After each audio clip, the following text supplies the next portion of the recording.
Welcome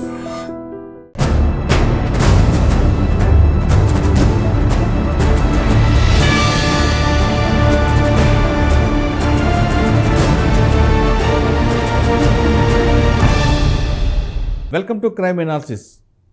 సైబరాబాద్లో జగద్గిరిగుట్ట police station పరిధిలో 304B అనే కేసులో కుక్కటిపల్లి కోర్టు 7 సంవత్సరాల జైలు శిక్ష, 5,000 రూపాయల జరిమానా విధించింది. దాంతో నిందితుల భయం పట్టుకుంది.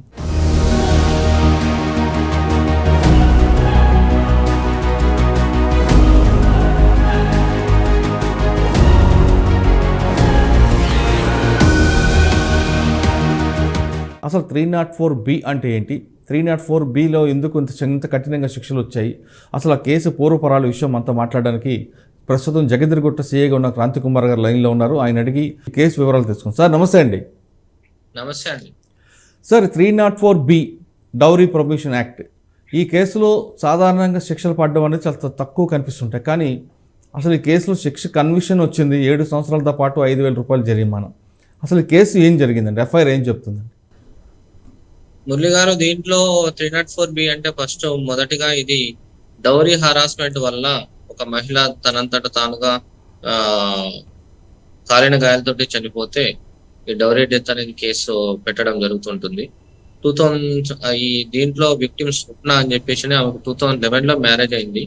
తర్వాత 5 years భర్తతో కాపురం చేసిన తర్వాత భర్త యొక్క వేధింపులు, భర్త యొక్క బంధువులు, అత్త, వాళ్ళ రిలేటివ్స్ యొక్క వేధింపులు తట్టుకోలేక ఈ మహిళ ఎవరైతే స్వప్న ఉందో తన ఇంట్లో బాత్రూమ్ లో కిరోసిన్ పోసుకొని అంటించుకొని అక్కడనే మరణించడం జరిగింది. బాత్రూమ్ లోనే స్పాట్ డెడ్ కావడం జరిగింది. అప్పుడున్న ఐఓ గారు, అప్పుడున్న SHO గారు కుశాల్కర్ సార్ గారు దీంట్లో ఎఫ్ఐఆర్ చేసేసి 304B అంటే ఇది చాలా హీనస్ క్రైమ్ కాబట్టి ఐఓగా ఏసీపీ గారు ఉంటారండి. అప్పుడు ఏసీపీ గారు నంద్యాల నరసింహారెడ్డి సార్ ఇన్వెస్టిగేషన్ చేయడం జరిగింది. అక్యూజులను రిమాండ్ చేసేసి ఛార్జ్ షీట్ వేయడం జరిగింది. ట్రయల్ జరిగిన తర్వాత సాక్ష్యాధారాలను బట్టి దాంట్లో నిన్న జడ్జిమెంట్ రావడం జరిగింది. ఆ జడ్జిమెంట్ లో 7 సంవత్సరాలు జైలు శిక్ష పడడం జరిగింది. ఓకే సార్, ఎఫ్ఐఆర్లో చెప్తున్నట్లుగా ఆమె ఇంట్లోనే అటెంప్ట్ చేసుకోవడం, తర్వాత చనిపోయినట్లుగా తెలుస్తుంది. ఇందులో డీడీ ఉందండి, డైన్ డిక్లరేషన్ ఉందంటారా? డీడీ లేదండి, స్పాట్ డెడ్ చనిపోయి. అంటే కంప్లైంట్ ఎవరు ఇచ్చారండి ఇందులో? కంప్లైంట్ డిసీజ్డ్ వాళ్ళ బ్రదర్ అండి. బ్రదర్ ఇచ్చారు, కుమార్ అని చెప్పి, రాజ్ కుమార్ అని చెప్పేసి అని అతను ఇవ్వండి. సార్, ఈ కేసులో ఇన్వెస్టిగేషన్ ప్రాపర్గా జరగబట్టి కన్విక్షన్ వచ్చింది. అంటే ఒక డౌరీ ప్రొహిబిషన్ యాక్ట్ అనేది, అంటే 304B అనేది నిందితుడే ప్రూవ్ చేసుకోవాలి. కానీ పోలీస్ ఏ విధంగా ఇన్వెస్టిగేషన్ చేసిందని చెప్పుకోవచ్చు? అంటే ఎవిడెన్స్ ఏం తీసుకొచ్చింది? యాక్చువల్లీ అప్పుడు ఎవిడెన్స్ మొత్తం ఇన్వెస్టిగేషన్ మొత్తం చేసింది ఏసీపీ నంద్యాల నరసింహారెడ్డి సార్ ఉన్నారు. ఇప్పుడు అడిషనల్ డీసీపీ మాదాపూర్ గా పనిచేస్తున్నారు సార్. ఇప్పుడు సార్ యొక్క ఇన్వెస్టిగేషన్ వల్ల దీంట్లో సరైన సాక్ష్యాధారాలు, లైన్ ఆఫ్ ఇన్వెస్టిగేషన్ క్లియర్ గా ఉండడం వల్ల నిందితుడికి 7 సంవత్సరాలు జైలు శిక్ష వేయడం జరిగింది. ఇప్పుడు విట్నెస్ లని ప్రాపర్ గా తీసుకురావడం, వాళ్ళకు బ్రీఫింగ్ చేయడం, కరెక్ట్ గా వాళ్ళు ఏదైతే చూసిందో ఆ రిప్రజెంటేషన్. ఎందుకంటే చాలా మంది విట్నెస్ లు ఈ స్టేజ్ లో, ట్రయల్ స్టేజ్ లో చాలా మంది హాస్టల్ కావడం జరుగుతుంటది. ఆ విధంగా హాస్టల్ కాకుండా మేము వాళ్ళకు బ్రీఫింగ్ చేసేసి కోర్టులో ఎవిడెన్స్ ఇవ్వడానికి సరైన జాగ్రత్తలు తీసుకొని ఎవిడెన్స్ ఇప్పించడం వల్ల, plus investigation, line of investigation correct గా ఉండడం వల్ల దీంట్లో కన్విక్షన్ రావడం జరిగింది. ఓకే సార్, ఈ కేసు గురించి కాకుండా జనరల్గా 304B అనేది ప్రాపర్ ఇన్వెస్టిగేషన్ ఎలా తీసుకురావాలండి? ప్రొసీజర్ ఏ విధంగా ఉంటుందండి? మెయిన్ 304B అంటే డౌరీ డెత్ అండి. డౌరీ హరాస్మెంట్ ఉందా లేదా అనేది దానికి సంబంధించినటువంటి ఎవిడెన్స్ కలెక్ట్ చేసుకోవాలి. ఎవిడెన్స్ కలెక్ట్ చేసుకుని ఒకవేళ డీడీ, తమరు ఇంతకుముందు చెప్పినట్టు డీడీ అవసరమైతే డీడీ కూడా చేయించాల్సి వస్తుంది. డీడీ ఉంటే ఎక్కువ పనిష్మెంట్ కూడా వచ్చే అవకాశం ఉంది. కాకపోతే ఈ కేసులో ఆమె స్పాట్ డెడ్ కావడం వల్ల కొంచెం తక్కువ పనిష్మెంట్ వచ్చిందని కూడా మనం చెప్పొచ్చు. అంటే ఈ కేసు గురించి కాకుండా మీరు చెప్తున్నట్టుగా 304Bలో డీడీ కానీ లేదా ఇంకా ఫర్దర్గా, అంటే ముందు అదనపు కట్నం వేధిస్తున్నాం అనేది ఎస్టాబ్లిష్మెంట్ చేయాలి కదండి, పోలీసే చేయాలా? బర్డెన్ ఆఫ్ ప్రూఫ్ మా మీదనే ఉంటుందండి.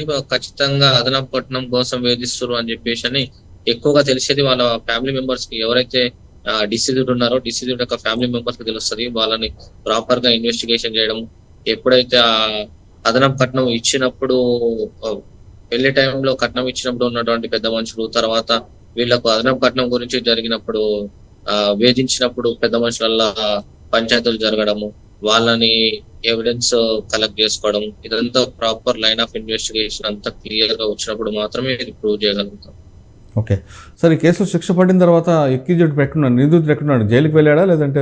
నిన్ననే జైలుకు తరలించామండి. అచ్చా అచ్చా. ఆయన స్టేట్మెంట్ ఏముంటుందండి, ఏమంటున్నాడు? బాధపడుతున్నాడు అండి, తప్పు చేశానని, లేదంటే ఇంకా ఆయన మార్పు రాలేదంటారా? తప్పకుండా మార్పు వస్తుందని అనుకుంటున్నాం అండి. శిక్ష పడేయడం, మార్పు వస్తేనే బాగుంటది అని చెప్పేసి అని కోరుకుంటున్నాం. ఓకే మార్పు రావాలి, మార్పు వచ్చేసి ఈ హరాస్మెంట్ తగ్గితే బాగుంటది అని చెప్పేసి అని. ఓకే సార్, ఈ కేసు గురించి కాకుండా కాసేపు పక్కన పెట్టి మీరు యాజ్ ఎ పోలీస్ ఆఫీసర్గా డౌరీ డెత్ కేసులు కానీ లేదా 498 కేసులు ఎక్కువగా వస్తున్నప్పుడు మీరు ఏ విధంగా ఇన్వెస్టిగేషన్ చేస్తారు? అటువంటి సంఘటనల బాధితులు ఎవరు ఉంటే మీ పోలీస్ స్టేషన్కి ఏ విధంగా వాళ్ళు అప్రోచ్ అవ్వాలండి? ఎందుకంటే మీరు పనిచేస్తున్న జగదర్గుట్ట ఏరియా కంప్లీట్గా స్లమ్ ఏరియా కనిపిస్తుంటుంది. ఎక్కువగా ఆడపిల్లలు, వేధింపులు, రౌడీ షీటర్లు మీరు చెప్తున్న 498 ఎక్కువగా ఉంటుంటాయి. అటువంటి వాళ్ళు బాధపడుతూ డైల్ 100 చేయమంటారా, లేదు డైరెక్ట్గా పోలీస్ స్టేషన్ రావచ్చా? అంటే నా దగ్గర ఎస్పెషల్లీ తమరు చెప్పినట్టు మీకు కూడా ఐడియా ఉంది, ఇది మొత్తం స్లమ్ ఏరియా. ఇక్కడ కూడా ఎక్కువ వచ్చేది వైఫ్ అండ్ హస్బెండ్ ఇష్యూస్ చాలా వస్తుంటాయి. 498 కేసులు నాకు డైలీ వచ్చే కేసులలో మేజర్ పోర్షన్ 498 కేసెస్ ఉంటాయి. ఎస్పెషల్లీ వీటి కోసము మేము కౌన్సిలింగ్ కోసం పంపిస్తుంటామండి. మాక్సిమం వీళ్ళని 3-4 కౌన్సిలింగ్స్ ఇచ్చిన తర్వాత కౌన్సిలింగ్ లో వాళ్ళిద్దరూ మంచిగా ఉండాలని చెప్పేసి మేము కోరుకుంటాము, కలవాలని చెప్పేసి కోరుకొని కౌన్సిలింగ్ పంపిస్తుంటాము. కౌన్సిలింగ్ లో వాళ్ళు వీలైనంత వరకు చిన్న చిన్న అడ్జస్ట్మెంట్స్ చేసుకొని కలిసిమెలిసి బతుకుండాలి. వైఫ్ అండ్ హస్బెండ్ అంటేనే చిన్న చిన్న పొరపాట్లు ఉంటాయి, వాటిని మేము ఏ విధంగా దూరం చేసేసి కలిసిమెలిసి ఉంచడానికి కౌన్సిలింగ్ పంపించేసేసి మేము కూడా కౌన్సిలింగ్ చేసేసి వీలైన కాడికి వాళ్ళు కలిసి ఉండేలా మేము ప్రయత్నం చేస్తుంటాం.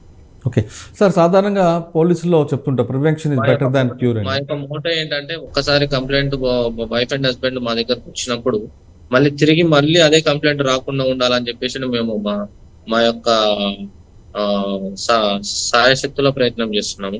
ఎక్కువ వచ్చేది ఇవే కంప్లైంట్లు కాబట్టి చిన్న చిన్న విషయాలకండి, ఎందుకనంటే వాళ్ళకు అన్ఎడ్యుకేటెడ్ ఎక్కువ ఉంటారు.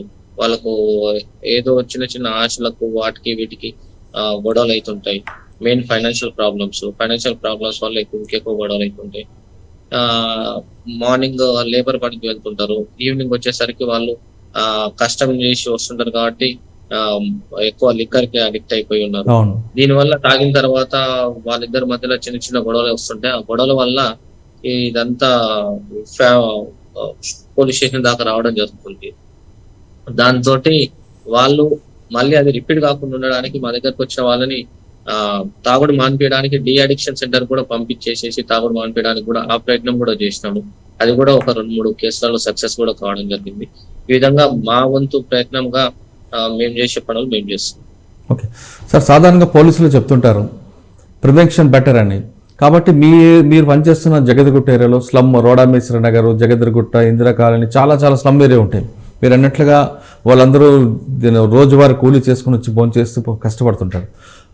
అయితే అటువంటి కేసుల్లో ఉన్న వాళ్ళకి ఇటువంటి సంఘటనలు మీ పోలీస్ స్టేషన్కి వచ్చిన తర్వాత కౌన్సిలింగ్ చేయకుండా సాధారణంగా పోలీసులు చేస్తుంటారు, కళా బృందాలతో ముందు వెళ్ళి ఇటువంటి నష్టాలు జరుగుతాయి, ఇటువంటి తాగడం వల్ల ఎలాంటి ఇష్యూస్ వస్తాయి, భార్యాభర్తల మధ్యన కుటుంబ తగాదాలు వస్తే వాళ్ళ పిల్లలు ఏ విధంగా దారి తప్పుతుంటారు అనే విషయాల్ని గతంలో చేసేవారు.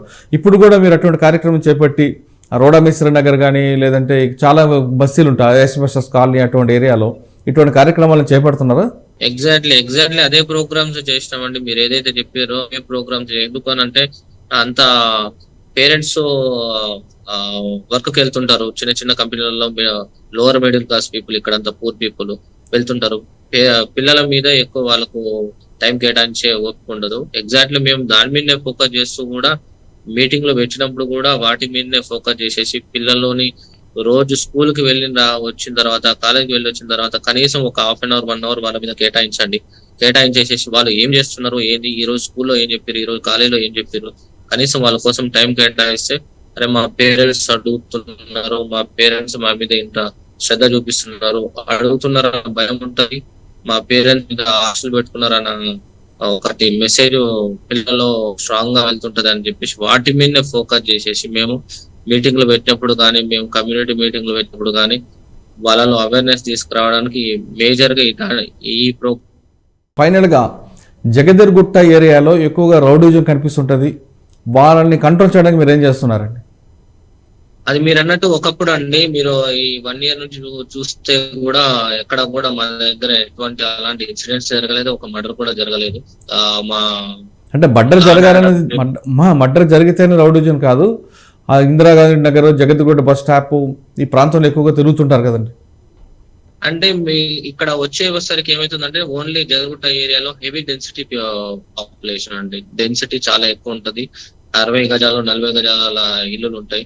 ఒక ఇంట్లో మినిమం ఒక ఫ్యామిలీ ఉన్నా గానీ 4 members. మా దగ్గర పాపులేషన్ ఎక్కువ ఉండడం వల్ల క్రౌడీగా ఉంటది. అంతే తప్ప ఇక్కడ రౌడీజం ఉంటది అనేది గతంలో ఉన్నదేమో కానీ ఇప్పుడైతే అటువంటి స్కోప్ లేదు. అంతా కూడా మంచిగా ఉన్నారు. మాకు అలాంటి ఇన్సిడెంట్స్ కూడా ఏం రిపోర్ట్ కాలేదు. రాకుండా ఉండడానికి మేము నైట్ టైం కూడా పెట్రోలింగ్ ఎక్కువ పెట్టేసేసి, మేము కూడా స్పెషల్ ఫోకస్ పెట్టేసేసి ఎక్కడైతే నైట్ టైం కూర్చొని ఉంటారో వాటి మీద ఎక్కువ శ్రద్ధ తీసుకొని అలాంటి ఇన్సిడెంట్ కాకుండా ప్రజలకు శాంతి భద్రతల పరంగా సరైన విధంగా పనిచేస్తున్నాం. ఓకే సార్, మీ ఏరియాలో ఎక్కువ విజిబుల్ పోలీసింగ్ ప్రయారిటిస్తుంటారా? ఎగ్జాక్ట్లీ అండి, మా సిపి గారు చెప్పినట్టు కూడా మాకు కూడా బేసిక్ పోలీసింగ్, విజిబుల్ పోలీసింగ్ ఉండాలని చెప్పేసి అంటారు. మేము కూడా ప్రతిరోజు ఈవినింగ్ 2 hours ఖచ్చితంగా ఏరియాలో ఫుడ్ పెట్రోలింగ్ కూడా చేయడం జరుగుతుంటుంది. ఓన్లీ వెహికల్ కాకుండా ఫుడ్ పెట్రోలింగ్ కూడా చేసిన సందర్భాలు చాలా ఉన్నాయి. అంటే జగదీర్గుట్ట ప్రశాంతంగా ఉందంటారు? ఉంది, తప్పకుండా ఉంది అని మీరు కూడా చూస్తున్నారు. మీకు మాకంటే ఎక్కువ మీకే ఐడియా ఉంటది. ఉన్నది ఖచ్చితంగా ఉన్నదని చెప్పగలుగుతుంది. సార్, ఒక మనిషిని వేధించడం వల్ల వచ్చే తృప్తి అనేది ఆ శాడిజం అనుకోవాలా? ఎందుకంటే ఒక భార్యని చనిపోవడానికి కారణమైన ఈ కేసులో చూస్తుంటే వాడు అంత సాడిస్ట్గా ప్రవర్తించాడు అనిపిస్తుందా మీకు? ఇంకా ఆ హరాస్మెంట్ ఉండడం వల్లనే ఆమె సూసైడ్ దాకా వచ్చింది అని అంటే, హరాస్మెంట్ ఉండడం వల్లనే జరిగింది. దానికి తగ్గట్టు అతను పనిష్మెంట్ కూడా ఇవ్వడం జరిగింది. అంటే పనిష్మెంట్ ఇచ్చారు, కానీ ఈ అమ్మాయి ముందు వచ్చి ఉంటే కౌన్సిలింగ్ చేసి అమ్మాయిని వాళ్ళిద్దరు విడివిడిగా పెట్టుంటే అమ్మాయి ప్రాణం బతుకు ఉండేది కదా. అది కరెక్ట్ అండి. వచ్చి ఉంటే ఖచ్చితంగా మేము కౌన్సిలింగ్ చేస్తున్నాము. అలాంటి ఇన్సిడెంట్స్ జరగకూడదు, వస్తే బాగుంటది. అలాంటి ప్రాబ్లమ్స్ ఉన్న వాళ్ళు కూడా ఇట్లా మేజర్ స్టెప్ తీసుకోకుండా పోలీస్ స్టేషన్ కానీ పెద్ద మనుషుల దగ్గర కానీ వచ్చేసేసి కౌన్సిలింగ్ కి వెళ్తే బాగుంటది. ఇలాంటి ప్రాణాలను కాపాడుకోవచ్చు. సార్, ప్రతి ఇంట్లో కూడా చిన్న చిన్న తగాదాలు జరుగుతుంటాయి భార్యాభర్తల మధ్యన, కానీ మీరు ఉన్న ఏరియాలో కొంచెం వాళ్ళు అంటే వాళ్ళు స్లమ్ ఏరియా కాబట్టి తొందరగా ఎమోషనల్గా వెళ్ళిపోతుంటారు. ఇక్కడే ఖచ్చితంగా భార్యాభర్తల మధ్య విభేదాలు, మీరు అన్నట్లుగా తాగి గొడవలు చేయడం జరుగుతుంటాయి. అటువంటి వాళ్ళు ఎవరైనా మీ ఏరియాలో ఉంటే ఇంత మేజర్ స్టెప్ తీసుకోకుండా మీ దగ్గరికి ముందు వస్తే వాళ్ళని మీరు కౌన్సిలింగ్ చేసి వాళ్ళు కాపాడే అవకాశం ఉంది. కాబట్టి మీరు అటువంటి బాధితులు, అంటే భర్త ద్వారా వేధింపులు గురవుతున్న భార్యలకి, మీ లిమిట్స్లో ఉన్న వాళ్ళకి మీరు ఇచ్చే మెసేజ్ చెప్పండి. అదే మా మోటో చెప్పానండి. మా దగ్గర ఒకసారి పిటిషనర్ వచ్చిన తర్వాత మళ్ళీ అదే ప్రాబ్లం తోటి మళ్ళీ రావద్దు అనేది నా యొక్క మోటో. కాబట్టి వాళ్ళు ఖచ్చితంగా వాళ్ళ యొక్క ప్రాబ్లమ్ సాల్వ్ చేయడానికి మా వంతు సాయశక్తిలో ప్రయత్నం చేస్తున్నాం. ఖచ్చితంగా అలాంటి ప్రాబ్లమ్స్ ఉన్న వాళ్ళు మమ్మల్ని అప్రోచ్ కావచ్చు. మేము మార్నింగ్ 9 నుంచి మా దగ్గర ఉన్న ప్రాబ్లమ్స్ తోటి నైట్ 11 వరకు కూడా ఉండాల్సి వచ్చిన పరిస్థితి ఉంటుంది. కాబట్టి ఎనీ టైం రావచ్చు, పర్సనల్ గా నన్ను మీట్ అవ్వచ్చు. ఓకే, భర్త వేధింపులు వచ్చాయి కదా అని తొందరపడి ఆత్మహత్యలు చేసుకోవద్దంటున్నారు క్రాంతి కుమార్ గారు. ఖచ్చితంగా మంచి జీవితం ఉంటుంది, అదే భర్తను మార్చుకొని కాపురం చేస్తే ఇక ముందు మంచి మంచి జీవితాలు చూడొచ్చు అంటూ క్రాంతి కుమార్ చెప్తున్నారు. ఒకవేళ ఎవరైనా భర్త కానీ అత్త మామల వేధింపులకు గురైతే ఖచ్చితంగా జగదీర్గుట్ట పోలీస్ స్టేషన్ రండి, మేము ఖచ్చితంగా వాళ్ళకి 24 గంటలు అందుబాటులో ఉంటాం. అటువంటి వాళ్ళకి కౌన్సిలింగ్ చేసి ఆ కాపురం నిలబెడతామని చెప్తున్నారు. కేవలం జగదీర్గుట్టే కాదు, ఎక్కడైనా సరే భార్యాభర్తల మధ్యన విభేదాలు అనేది సహజం. ఒకవేళ మరీ దాన్ని శృతి మించితే ఖచ్చితంగా మీరు వెళ్ళి లోకల్ పోలీస్ స్టేషన్ కానీ లేదా డైల్ 100 ఫోన్ చేసి ఇమీడియట్గా మీరు మీ ప్రాణాలు కాపాడుకోండి. అంతేగాని తొందరపడి ఆత్మహత్యలు చేసుకొని మీ పిల్లల్ని అనాథలు చేయొద్దంటూ క్రాంతి కుమార్ గారి మెసేజ్ తెలుస్తుంది. ఇది 304(b)లో 7 సంవత్సరాల జైలు శిక్ష, 5,000 రూపాయల జరిమానా కేసులో డిబేట్. అంటే 7 సంవత్సరాల జైలు శిక్ష వచ్చిందంటే ఆ కేసు ఎంత పవర్ఫుల్గా ఇన్వెస్టిగేషన్ చేపట్టి ఆ కేసుకు సంబంధించిన ఛార్జ్షీట్ కానీ ప్రాసిక్యూషన్ కూడా కోర్టు ముందు కరెక్ట్గా ప్రజెంట్ చేయబట్టి కోర్టు కూడా నమ్మి అతనికి 7 సంవత్సరాల జైలు శిక్ష, 5,000 రూపాయల జరిమానా విధించింది. ఇది మరొక అంశంలో మళ్ళీ కలుద్దాం. అంతవరకు నమస్తే. క్రాంతి కుమార్ గారు నమస్తే అండి. థ్యాంక్ యూ అండి.